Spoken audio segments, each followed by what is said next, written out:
Ever wonder if you could build your own Toniebox without being an electronics whiz? Well, that's exactly what we're going to do today. I'll walk you through step by step on making your own DIY Toniebox, also known as a Phoniebox, using a Raspberry Pi. Now, full disclosure, I'm no expert in electronics or woodworking, so if you're like me, don't worry, this is beginner friendly. If you're curious about how this DIY version compares to commercial options like Toniebox or Yoto Player, I have another video diving into all the pros and cons you can check out after this. But for now, let's jump right into building. So everything you need to buy is down in the description. However, I do want to note that some items, especially things like the Raspberry Pi itself, is cheaper to be bought at official places. For us here in Houston, we have Micro Center, which is a great place for me to go pick it up at a pretty decent price. Otherwise, if you don't have anything, you'll have to pay a little bit of a premium to get it from Amazon. So of course, one of the biggest essentials you're going to need is a Raspberry Pi. And the one I have here, and the one I also have inside this box over here, is the Raspberry Pi 4, which is a bit of an overkill for this project because it really doesn't need that strong of computing power. I think you can probably get away with a Raspberry Pi 1 or 2.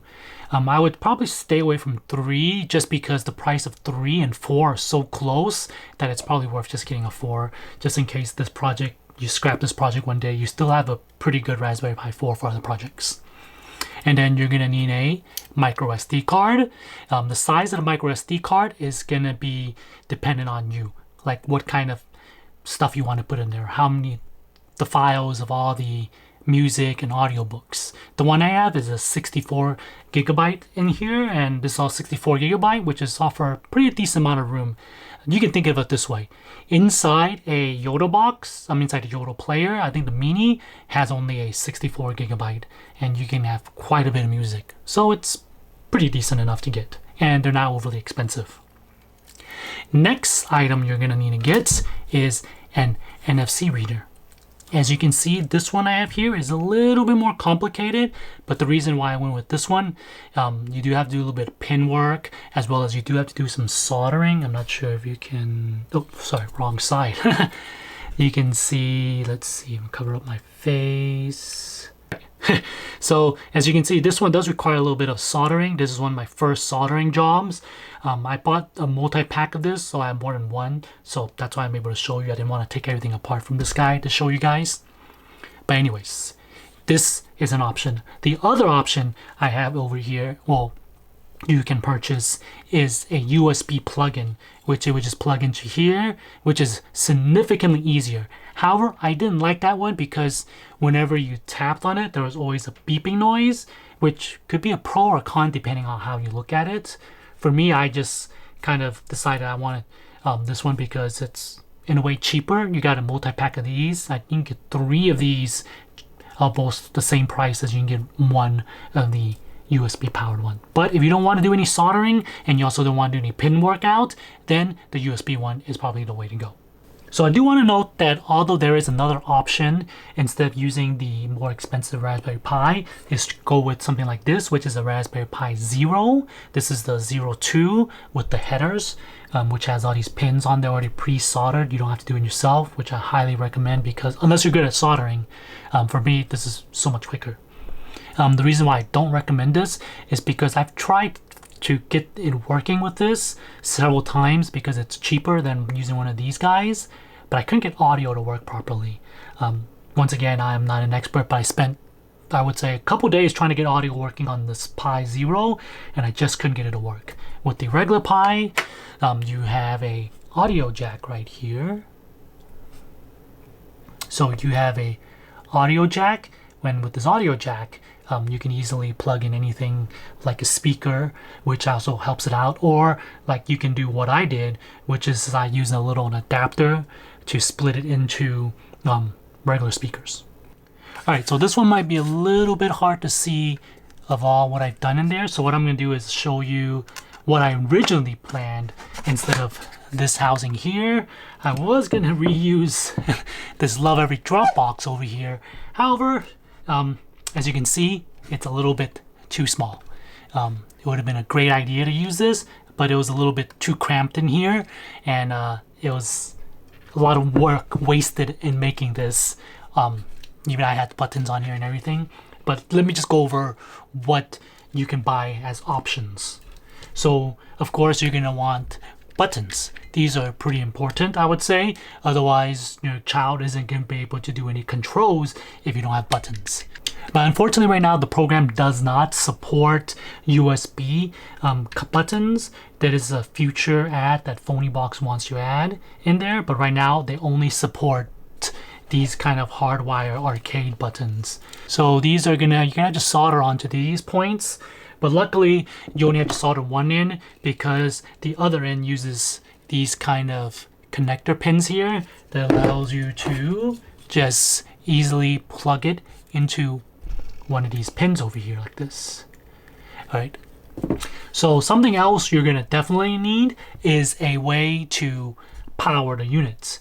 Now I know many people just use something like they have like bigger versions of this, so it's not as small as mine's, maybe a little bit bigger. And they put like a power bank in there that's able to power the Raspberry Pi, and they just charge the power bank, which is one of the easiest ways.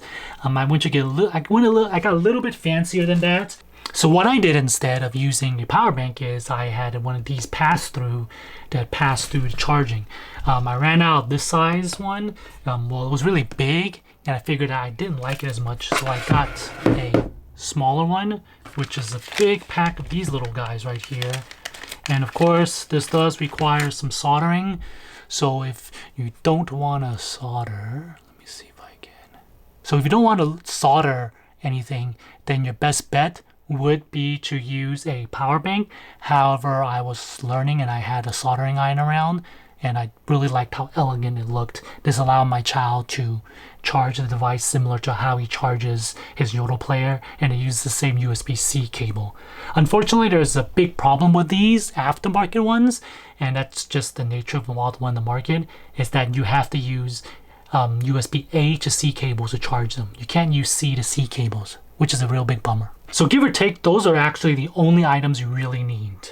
Well, everything else I'm showing you is little extras that you might want to do for your child. And one of the big one for me is that I wanted to have a power button, and I wanted this to be portable. So let me see if I can show you. It's a little bit hard to see. All right, so you really cannot see it, but you can sort of see it. There is a battery in here.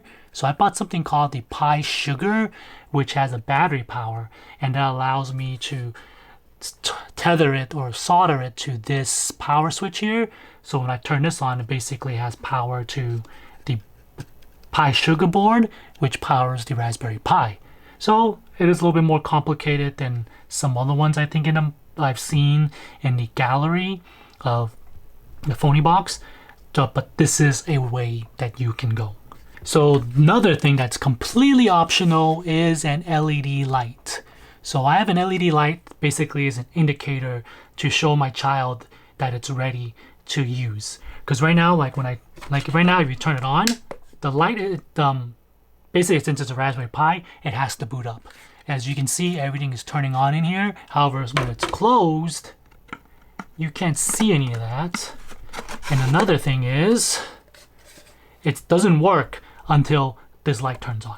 So once my son has seen that this light turns on, then he knows that he can start using one of these cards. It's really hard to catch on camera, but another great thing about having a LED is that when I change the volume, the brightness of this adjusts according to the how loud it is.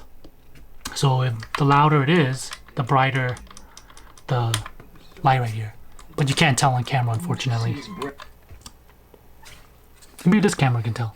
Let me check. See. Sitting on a hard plastic bench, listening to his awesome mixtape. And I think it's blinking because that's the lowest volume already, as you can't hear anything right now. Almost forgot. One of the most important things you're gonna need is a housing. So as you can see here, I have this wooden box. I did not create it. What this really is a wooden tissue box. It came in a set of 2, so I have 2. Basically, there's the same ones that they have for arts and craft. I found it as a decent size. It's not too big. Very similar to a Toniebox size, so pretty good. That's what I use. So eliminating the need for me to make a really big hole for the speaker, as well as has an easy way to access it. To kind of get a gist of everything working, you might not need to purchase all of this just to see if you like it. The minimum things that you're getting to purchase is going to be the RFID reader, a Raspberry Pi, SD card, and possibly some kind of speakers to test it out. For me, I had this old speaker lying around that I will just be plugging into this 3.5 jack to show you guys everything is working. But you might not even need this. You can use headphones, although I know many of us nowadays just use AirPods or something like that, so you might have to look for them. Okay, let's get started. All right, so one of the first places you're going to want to go is the GitHub site, which has all the information for this. This is open source, which means that these people are doing it voluntarily, so updates don't happen too often. I believe the one that I'm using is the newer one, which is the version 3, which is nicer, I find. So that's the one I'm going to be showing you guys to install and use. So you can click here and you can follow all of this stuff yourself, but of course I'm going to teach you through here as well. Alright, so right now I'm showing you everything on a MacBook Air. However, the process with it for Windows should be very similar, and I hope you don't have too much trouble following along if you're using one of those computers. You will need a computer. Unfortunately, you cannot do this with your phone. So first thing you're going to need, micro SD and a micro SD reader to plug into your device. So for me, I have this old one here called Cable Matters. Has both a regular slot and a micro SD slot. Plug it in. And then I would stick it into the computer. So one of the things you're going to also need is to download Raspberry Pi Imager. This allows you to get the Raspberry Pi software that this is going to be running. Depending on which one you have, they're all give or take going to be the same name, but for us it's going to be Raspberry Pi 4 here. Choose operating system, go to Raspberry Pi OS Other, and then scroll down till you see this one over here that says Raspberry Pi OS Legacy 32-bit Lite. Make sure it has the word Legacy. Let me show you one more time. Make sure it's Legacy Lite 32 and not just Raspberry Pi Lite OS 32. Legacy is important because this is an older software they've made for it, so it doesn't work with some of the newer Raspberry Pi software. So click on this. Then now I can choose the SD card and next. So this part is very, very important. Well, it will make your life very much easier. So this is something you're going to want to do. Go to edit settings here, and you're going to want to add in some stuff to make it easier for you to log in without needing to plug your Raspberry Pi into a monitor to see everything going on. This way you can still use just the computer you're working with. So you're going to want to set a host name. This makes it easier for you to log straight into the Raspberry Pi. For me, since I have multiple Raspberry Pis in house, I'm going to call it Raspberry Pi 4 local. Username can be anything you want. I have a Phoniebox, passwords, whatever you want it to be, and then you can connect it to your wireless network. Or if you want and you want wired, the Raspberry Pis also have a RJ45 that you can plug wired. Wireless is just easier these days. And another important thing you're going to want to do is click on services, is make sure to enable SSH, which is going to allow you to remote access your Raspberry Pi as long as you're on the same network. And it says, would you like to apply the OS customization settings? Yes. It'll erase everything that's on the SD card, so make sure you're not using something that you plan to use for anything else, because it's going to be inside the Raspberry Pi or the Phoniebox. Yes. So you're going to have to enter your passwords, and once this is done, I will be back with the rest. Alright, so now it is done installing. It says you can safely remove the card from the reader here, so I went ahead and removed it. Press OK. You don't need this program anymore, and go ahead and close it. So what next thing you're going to want to do is micro SD card into the Raspberry Pi. So for me here, as you can see, I already have all of this plugged in. So don't get intimidated by all of these wires hanging around. They're actually very simple to follow. I'll link a diagram down below in the description if you want to look at a diagram. Well, actually do want to look at a diagram because it's going to be hard for me to tell you everything here. I already previewed to save time. I already plugged everything in. But it's very easy. Just follow that into telling you which pin to plug in. Just make sure you match everything correctly because this is going to be very important for the setup process. Everything we're doing is going to just be the default settings. Alright, so next, everything is done. You're going to want to plug it in. I have plenty of USB-C power adapters around, so I didn't need to buy anything. But if you don't, you can purchase a power supply that's made specifically for the Raspberry Pis. Okay, so you're probably going to want to give this a couple seconds for it to turn on and let it kind of boot up and do its thing. Okay, so there's one program that you're going to want to get. It's called Angry IP Scanner, and that's going to help you find the IP address of this without you having to figure it out. That's the easiest way, at least for me. So when you open and first download it, you're going to get this scary message saying that it's free and could be an issue, but they're pretty safe. I've used them for a while, and everyone online says they're safe. So nothing to be too scared about, but you do have to give rights. So you have to go to your system, push done for now, and go to your privacy and security. And you can see here it says those blocked to protect your Mac. Just click open anyways. Open anyway. Use your I can use password on my fingerprint scanner. For me, I have a fingerprint scanner on this, which is something I love about the Mac. Just close this. And here is the range you're going to want to scan.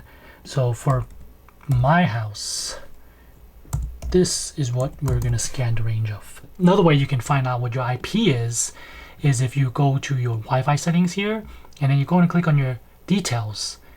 If you go to your TCP IP, you will be able to see something right here called your IP address. And this is going to be most likely the range you're going to be in if you don't know too much about this.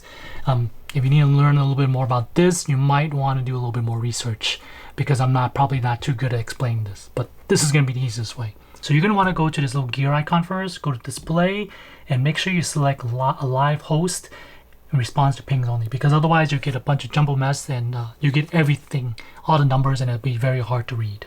Okay, so now after that, you pretty much just scroll down looking for what you named it earlier. For me, I named it Raspberry Pi 4.local, so that's what I'm going to look for. Right there.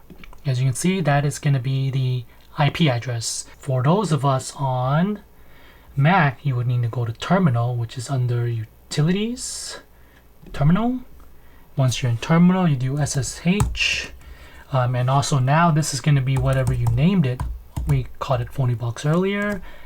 And then you're going to say the @ 192.168.86.59.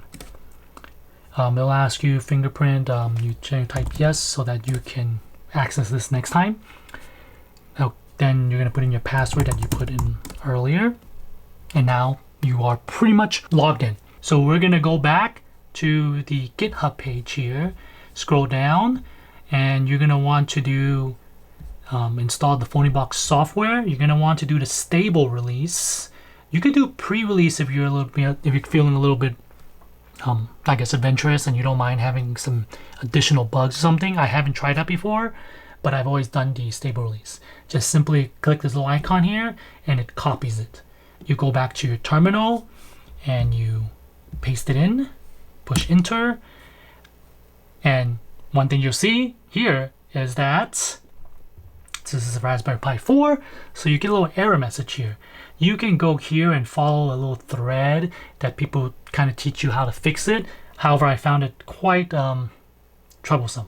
You're going to need to edit the config text. It's super easy, nothing crazy. So you're going to put this in there, enter, you're going to see this. Once again, looks very scary. I readjusted it to make it a little bit bigger and easier to see.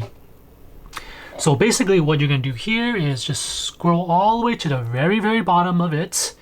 And then you're going to enter this one little text I have here. You're going to add this right here. Go ahead and copy it and paste it in. After that, you're going to push Control X. Yes, I know you're on a Mac.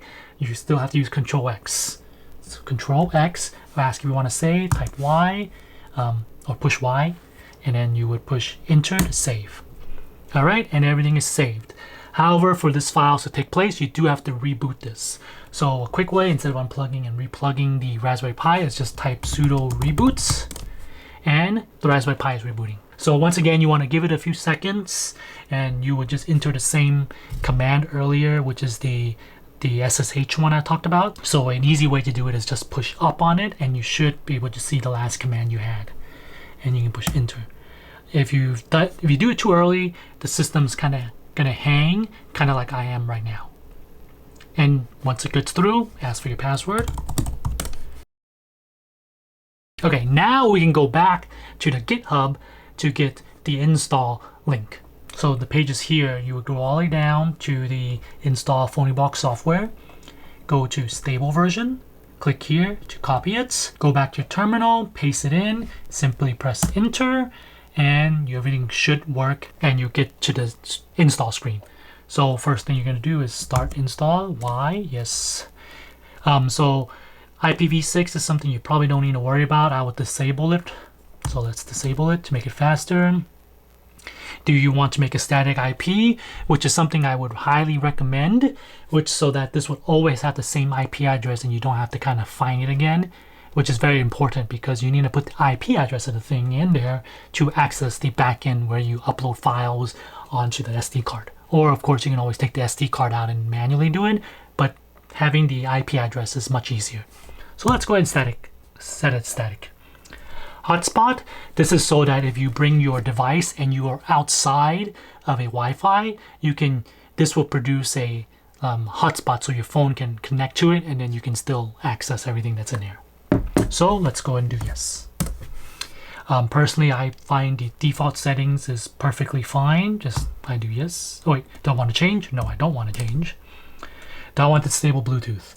So I left Bluetooth on just in case my son wants to use Bluetooth headsets. So I would just say no because I need it on. Okay, so this is if you're using external sound cards, which for us, we're just going to be using the 3.5 millimeter jack that's on a Raspberry Pi. So we don't want to disable the head jack, so no. RFI reader, yes, let's set that up. This is very important because if you don't set it up now, it's much more of a headache to set it up later manually. So let's just make sure you do this before you try to install the software or anything. Okay, yes. Samba is going to allow you to, like I say, remotely add files to this. So let's do yes. And then you want the web interface. You definitely want that. This is if you have a kiosk mode, which means you have a little screen. I have not done this myself before, so I'm just going to say no because I have no idea how to do it. Okay, so this process itself is going to take a little bit of time. So we'll let it do its thing, and once it has another prompt, I'll be back. Okay, so eventually, after a pretty long wait, I want to say it's probably not too long, about 5 to 10 minutes, you get the screen asking you about which RFID reader do you have. So if you're using the one that I bought, I have both the generic USB reader linked down below, as well as this one. The one I have here is the number 3, the MFRC522 with via SPI. If you have the generic USB reader, make sure you select that one. But for this video, obviously, this is the one I have. That's the one I will be selecting. 3, enter. Install Python dependencies. You're going to probably want to do that. Not sure if you say no, because I've always installed it and everything worked. Auto configure the system. I would say yes. And then here, it's going to ask you a bunch of things. I would just go with the default or just follow my video. So 0 is the default. You see default is 24 and default 25. And these defaults are important because if you follow the pin layouts that image I'd shown, these are the default. Okay. Next, it says something about legacy mode. If you've never done first install, then you don't really need legacy mode. So I would say no to this. Add another RFID reader. If you have more than one, you can add more. I only have one, so it's no. And now we're back to more installing. You want to reboot now? Yes. Otherwise, you can't do anything if you don't reboot. Okay, so give it a few seconds. We're not to reboot. Okay, now it's finally back up. Let's go ahead and enter it in. And you'll notice it's a little bit different now. It says welcome to Phoniebox. So I do assume, I think the first startup does take a little bit longer than usual. I don't remember it taking that long. Okay, So let me go one thing, let me show you. So as you can see, I put in that Raspberry Pi 4.local, and now you see this is the web GUI that allows you to upload music, play music, put cards on there and everything, all that fun stuff. Okay, but let's not get ahead of ourselves. So one thing you're going to want to do first is enable the buttons, which I'm going to go ahead and show you right now. So go here, copy this one, the one that says enabling GPIO. Just go ahead and paste it in, push enter, and you know you're in the right place when you see all of this stuff. So once again, this looks very intimidating, but it's not too hard. You just want to scroll down until you see this gpioz. I scrolled really fast, so I apologize about that, but I got really lucky and found it.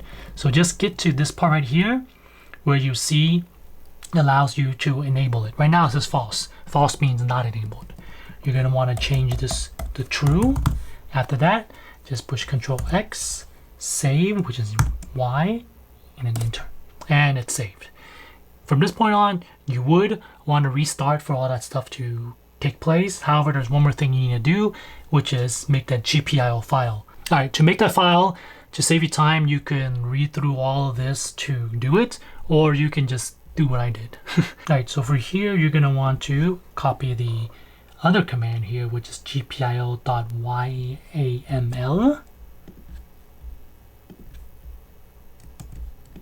Paste it. And this page will be blank because you're making it brand new. This allows for a lot of customization. For me, I found that I have this saved here for you, and it worked out. And it works well. Go ahead and paste it in and save it. So what I have here is basically the first one. You see here is this VolumeLED. It is tied to pin 12 so that it allows you to control the lights, or the LED, little LED bulb. Next is the pin 14, which allows you for this middle button to start stop. Then you have this thing called, they call it 6 action beats, which allows these 2 side buttons to do a lot of things. So single press, this one here on the, if you're looking at it, the one that you would normally go, this one will go lower volume, higher volume. And if you hold it down, this will go previous, this one right here will go next. And technically, if you push it together, it also acts as a toggle, which is the same as this play stop button. However, I think it's a bit too complicated for my child to learn to do this. Or if you hold it down, it does something else called toggle outputs. Not sure what it does, but I left it there as default, but I haven't taught my child to do that.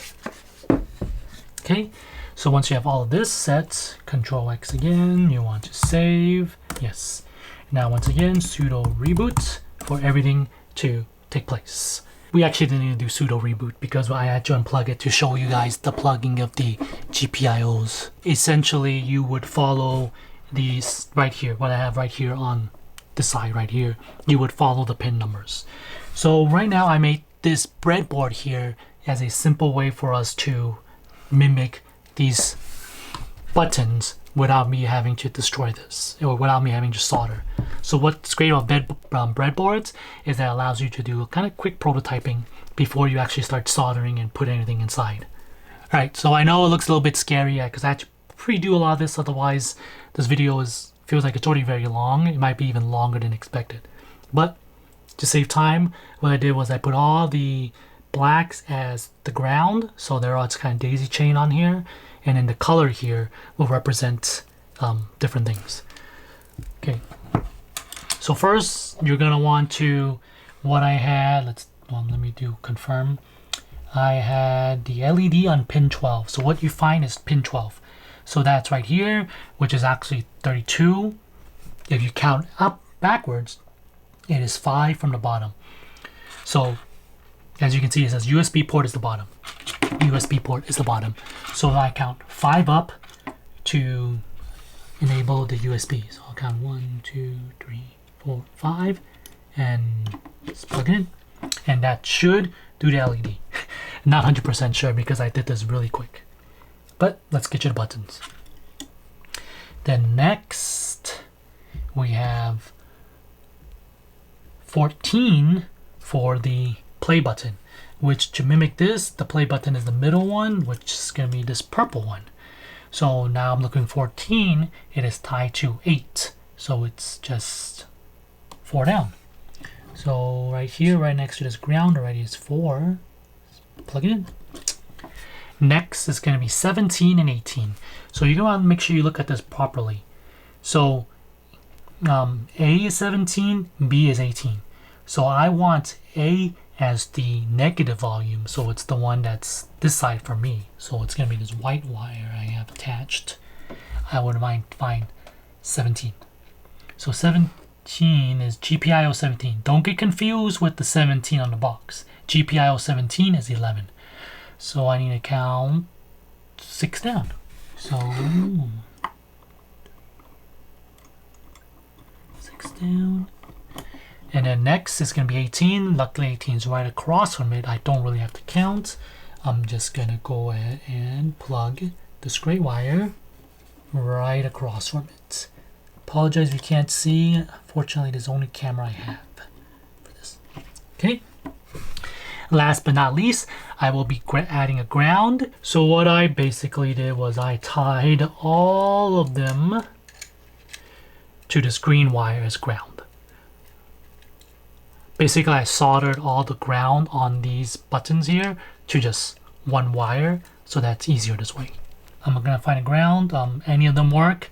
For me right now, 39 is very easy to plug in because I have nothing on it. So I'm gonna go to 39, right here, 39. Okay, so this is ready. So this should all work. I will have to plug this in here.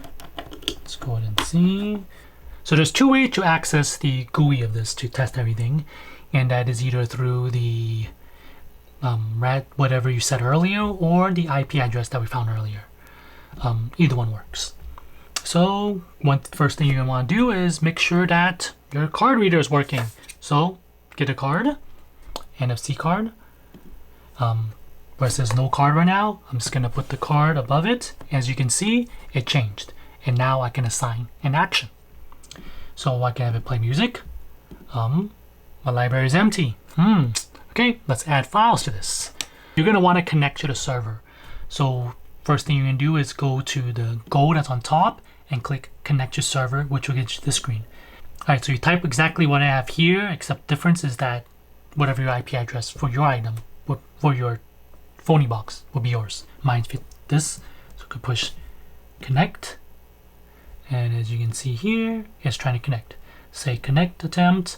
It's not gonna be this. Its default of this is gonna be whatever you named it. So mine is Phoniebox. And the weird part is this password isn't the same password we used before. It's just Raspberry. That's just the default. I don't know how to change it. I don't know if it's important, but it's just Raspberry. Click OK, and then you'll get this screen. Once you're here, you have the option to drag music into the audio folders. So here,